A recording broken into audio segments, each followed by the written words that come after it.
we think about the term antidepressant, that to me is a very misleading term. The term.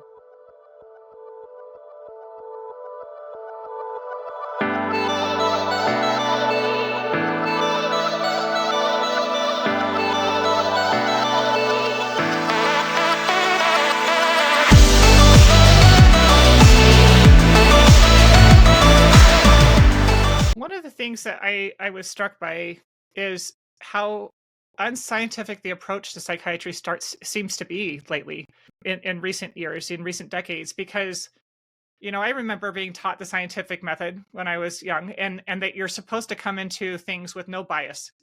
Ideally, when you do an experiment, you don't have any specific bias. You just have a question in your mind.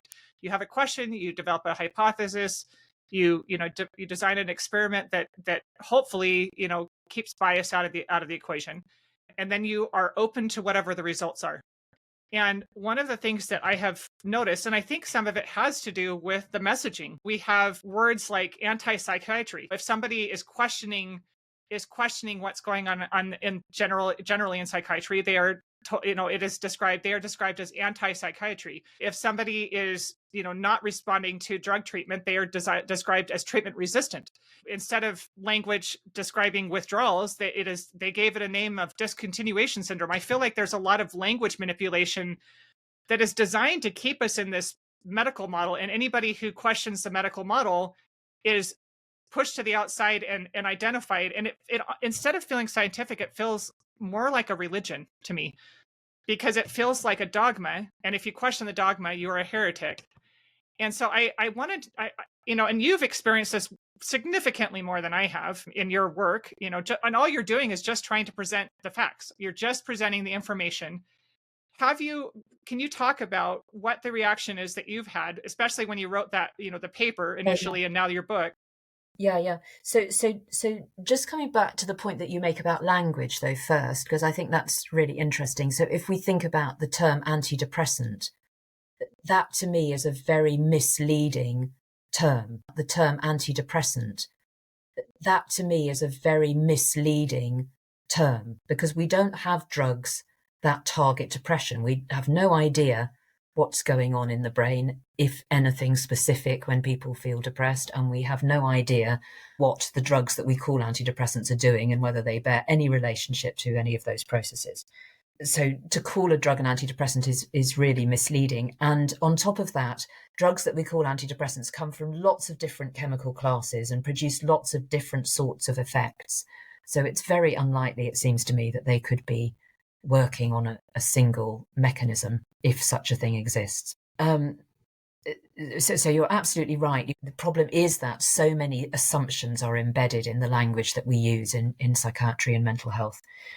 And as you've also noticed, I think the tactic of leading psychiatrists is, although a lot of what passes as evidence-based medicine, research that passes as evidence-based, is conducted, a lot of randomized controlled trials are done in psychiatry, and rating measurement scales are used. Whether or not it means anything to measure an emotion like depression is another question, but there is an appearance of scientificity because what look like scientific studies are done and published in scientific journals.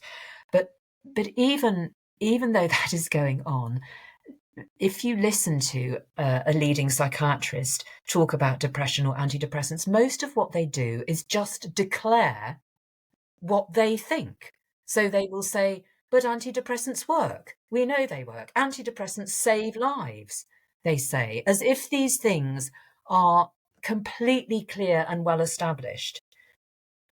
When they say that antidepressants work, the evidence base for that is these placebo-controlled trials that show very small differences between antidepressants and placebo that can easily be explained in other ways. But even if you put that aside, there's no dispute that the differences are extremely small and probably of no clinical significance. And moreover, these pronouncements that antidepressants save lives, antidepressants have never been convincingly shown to reduce suicide or reduce death rates.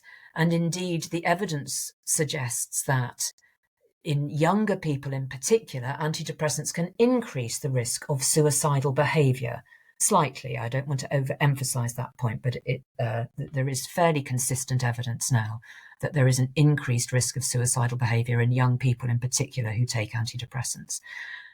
And yet, as I've said, leading psychiatrists again and again are on the television and the radio and everywhere making these authoritative pronouncements that, that we know that these drugs are effective.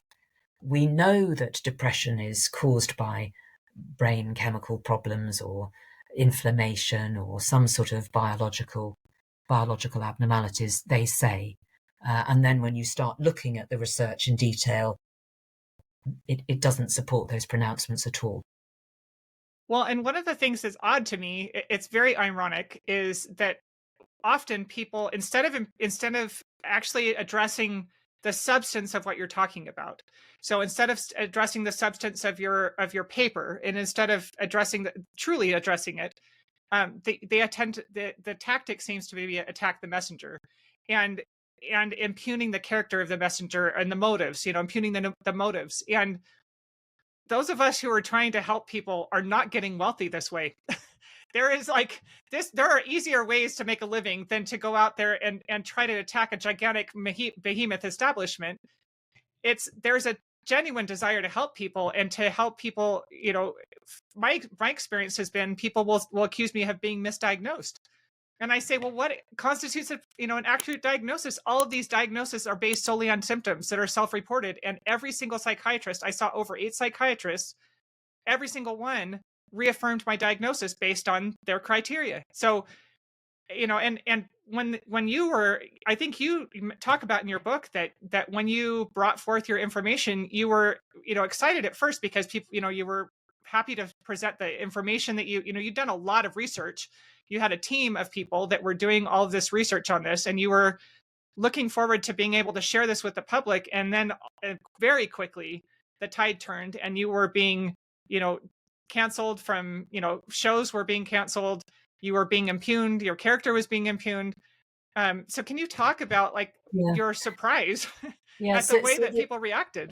Yeah, I mean, the reaction, one of the reasons I wrote the book, Chemically Imbalanced, is because the reaction to our serotonin paper, our paper showing that there is no convincing or consistent evidence of a link between serotonin and depression, was just so extraordinary. Members of the public were shocked, really shocked. Some were angry. Some were angry with me for having told them that there was no evidence to support this view. But others were angry with their doctors for having told them a view that, that was now revealed to not be a scientific position, having misled them essentially. But the reaction from the psychiatric establishment was really remarkable. First of all, they were saying, "Oh, we've known this for years. This isn't news. Don't take any notice." Essentially, it's not important. We know that there's no connection between serotonin and depression. And then they were saying, "Oh, but there is some evidence for a connection between serotonin and depression." And overall, it seemed to me that what they were trying to do was desperately trying to get people to keep believing that depression is a biological condition. They didn't want people to question that. So they either wanted to hush up the fact that the serotonin theory of depression has never been convincingly proved or established, and just hope that people would not notice. Or they wanted to, fight back and say, no, there is evidence for some serotonin abnormality and for other biological abnormalities.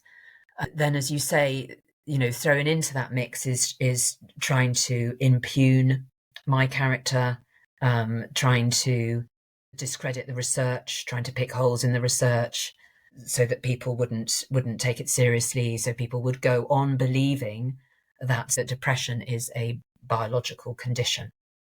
So that's what seemed to, underpin it, this desperate need to get people to continue to believe in this medical view and to continue to take antidepressants. Well, and the irony, I think I started to mention a little bit before is that we're being accused of, doing it for financial benefit, when in fact the financial benefit is on the other side, that it is an entire system built on. And I do want to say this because I am not anti-psychiatrist. Like I really genuinely believe most people who get into psychiatry do it to help people. It's a field that is specifically trying to help people who are in mental or emotional distress. And so my experience with most of my psychiatrists, even though I had a lot of really negative experiences with psychiatrists not listening to me and kind of talking down to me, I genuinely believe they wanted to help me. So I don't want this to come across as me saying psychiatrists are bad, but the system itself is the problem.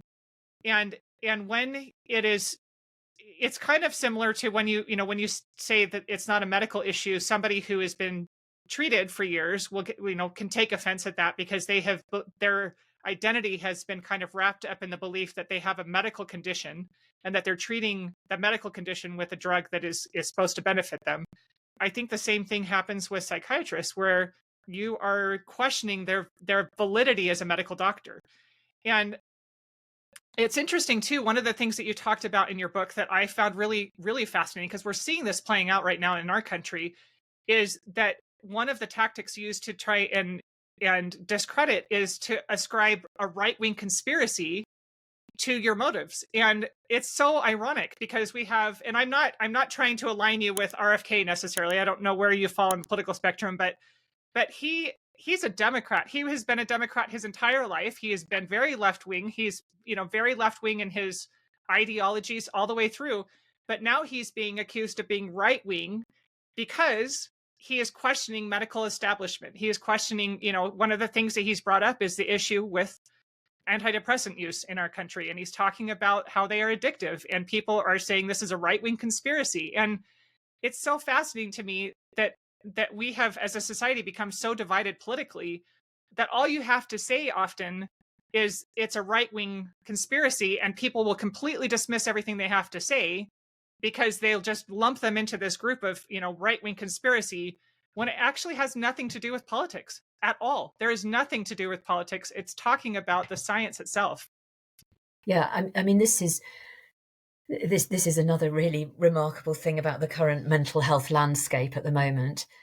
When I was training, and probably up until about a decade ago, the people who criticised the overuse of drugs and the medicalisation of normal feelings and reactions to life were the left.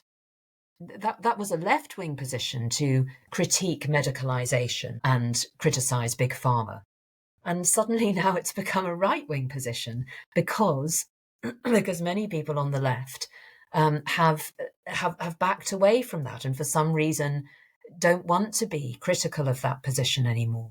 So I think that's a shame, because I think we need a left-wing critique as well as a right-wing critique, because I don't think that demedicalising the care and support of people who are in distress means that we should just remove everything and, leave people with nothing.